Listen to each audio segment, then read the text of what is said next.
Around the same time as Ashur was being excavated, crews led by Ar-Koldui were finishing up the excavation of Babylon, the biblical Babel, a massive city with palaces, temples, hanging gardens, and the requisite ziggurat. Artifacts and inscriptions soon revealed the history of Mesopotamia's two rival empires, Babylonia and Assyria, one in the south, the other in the north. Rising and collapsing, battling and coexisting, the two created a 1,500-year-long high civilization, both rising about 1900 BCE. The Babylonians finally captured and destroyed Ashur and Nineveh in 614 and 612 BCE, respectively. When Cyrus the Achaemenid invaded Babylon in 539 BCE, it ended in ignominy, just as the biblical prophets warned. Though they were adversaries throughout their history, it would be difficult to establish any substantial cultural or material contrast between Assyria and Babylonia. Despite the fact that Assyria's principal deity was Ashur, all-seeing, and Babylonia's was Marduk, son of the pure mound, elsewise the pantheons were nearly identical. Ceremonial gates, winged bulls, bas-reliefs, chariots, tools, utensils, jewelry, statues, and other artifacts made of every conceivable material have been taken out of the mounds of Assyria and Babylon, are among the prize exhibits of many of the world's museums. Thousands upon thousands of inscriptions in the cuneiform script, including cosmologic tales, epic poems, king's histories, temple records, commercial contracts, marriage and divorce records, astronomical tables, astrological forecasts, mathematical formulas, geographic lists, grammar and vocabulary school texts, and, not least, texts dealing with the names, genealogies, epithets, deeds, and powers of these kingdoms were the true treasures. Akkadian was the common language that linked Assyria and Babylonia, culturally, historically, and religiously. It was the earliest known Semitic language, predating even Hebrew, Aramaic, Phoenician, and Canaanite, but similar to them. However, neither the Assyrians nor the Babylonians claim to have originated the language or its script. Instead, many of their tablets included a postscript, indicating they were copies of previous originals. So who created the cuneiform script and language with its exact grammar and such extensive vocabulary? Who was the author of the previous originals?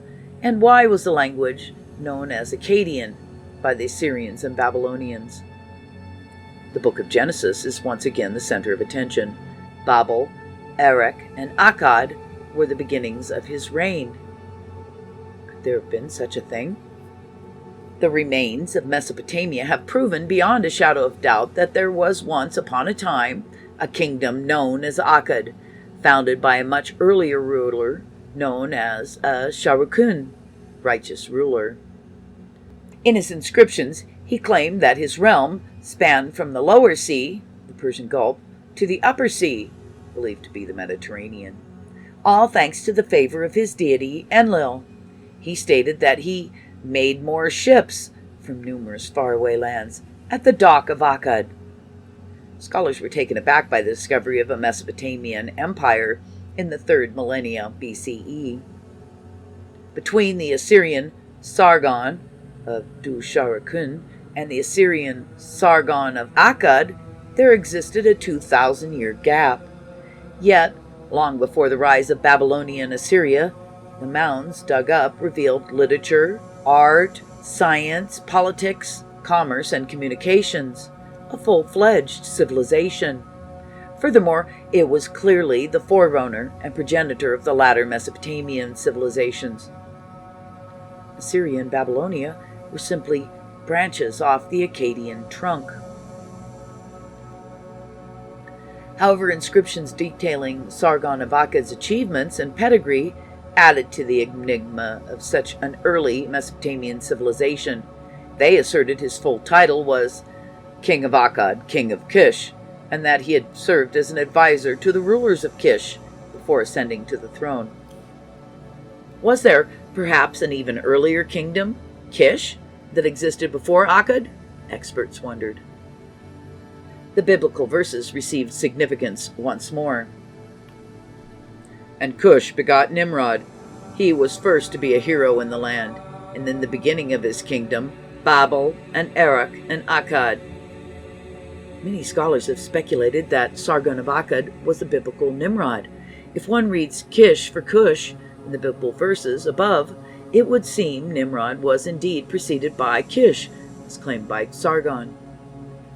The scholars then began to accept literally the rest of his inscriptions.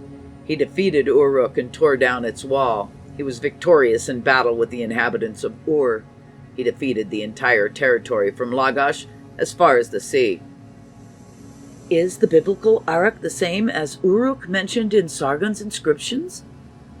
That was discovered to be the case when the site now known as Varka was uncovered, and the Ur that Sargon was referring to was none other than the biblical Ur, Abraham's Mesopotamian birthplace.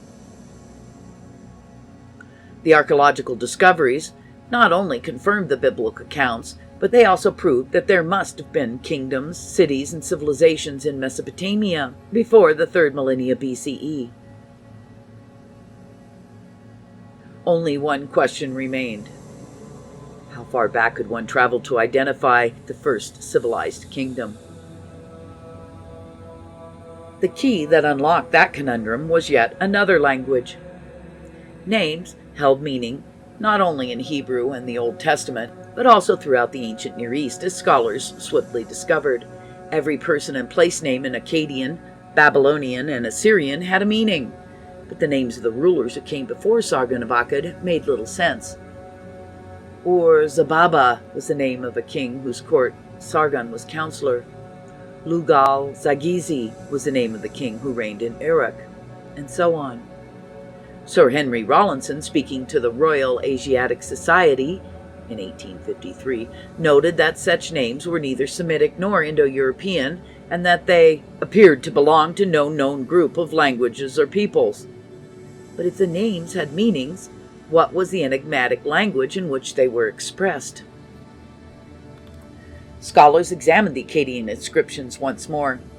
The Akkadian cuneiform script was essentially syllabic, with each sign representing a whole syllable, ab, ba, bat, etc. Despite this, the script used a lot of signs that weren't phonetic syllables but meant God, city, country, life, exalted, or other things. The only explanation for this anomaly was that the signs were remnants of a previous writing system that used pictographs. As a result, Akkadian must have been preceded by a language that was using a writing system similar to Egyptian hieroglyphs. It was clear right away this was about an earlier language, not just an earlier style of writing. Scholars discovered that loanwords, words acquired in their whole from another language, were frequently used in Akkadian inscriptions and manuscripts, much the same way a modern Frenchman may borrow the English word weekend.